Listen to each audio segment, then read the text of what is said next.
A reading from the book of Genesis. Jacob gave his sons these instructions. I am about to be gathered to my people. Bury me near my fathers, in the cave that is in the field of Ephraim the Hittite, in the cave in the field of Machpelah, opposite Mamre, in the land of Canaan, which Abraham bought from Ephraim the Hittite as a burial plot. There Abraham was buried, and his wife Sarah. There Isaac was buried, and his wife Rebekah. There I buried Leah, I mean the field and the cave in it, that were bought from the sons of Heth. When Jacob had finished giving these instructions to his sons, he drew his feet up into the bed, and breathing his last, was gathered to his people. Seeing that their father was dead, Joseph's brothers said, "What if Joseph intends to treat us as enemies and repay us in full for all the wrong we did him?" So they sent this message to Joseph.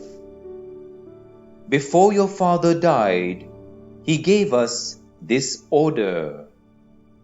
You must say to Joseph, 'Oh, forgive your brothers their crime and their sin, and all the wrong they did.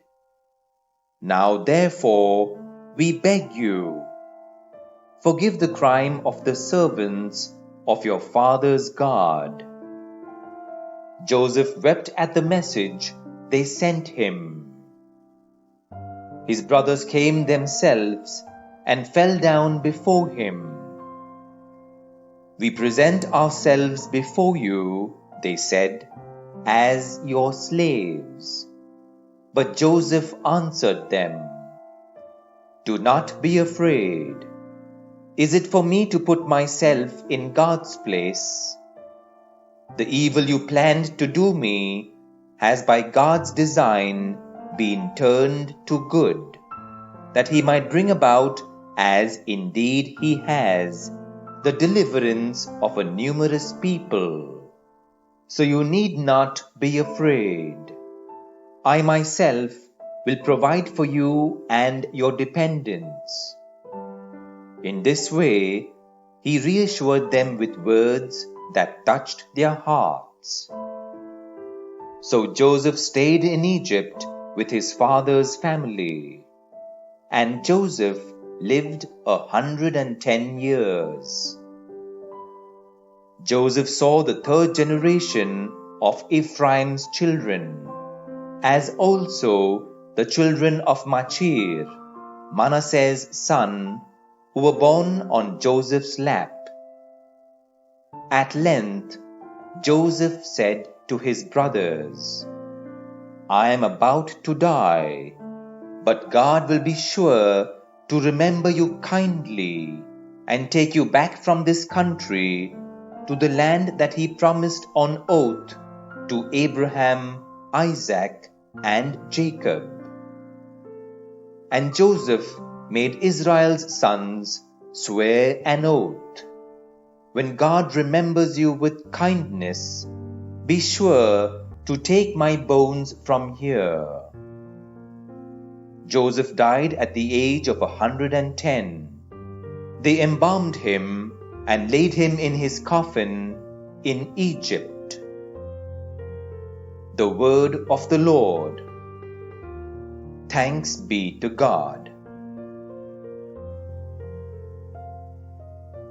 A reading from the Holy Gospel according to Matthew. Jesus instructed the 12 as follows: "The disciple is not superior to his teacher, nor the slave to his master. It is enough for the disciple that he should grow to be like his teacher, and the slave like his master. If they called the master of the house Beelzebul, what will they not say of his household? Do not be afraid of them, therefore, for everything that is now covered will be uncovered, and everything now hidden will be made clear. What I say to you in the dark, tell in the daylight. What you hear in whispers, proclaim from the housetops. Do not be afraid of those who kill the body, but cannot kill the soul. Fear him rather who can destroy both body and soul in hell.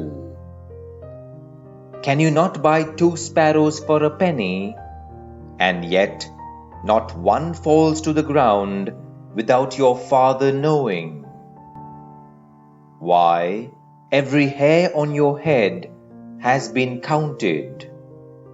So there is no need to be afraid. You are worth more than hundreds of sparrows. So if anyone declares himself for me in the presence of men, I will declare myself for him in the presence of my Father in heaven. But the one who disowns me in the presence of men, I will disown in the presence of my Father in heaven. The Gospel of the Lord. Praise be to you, O Lord Jesus Christ.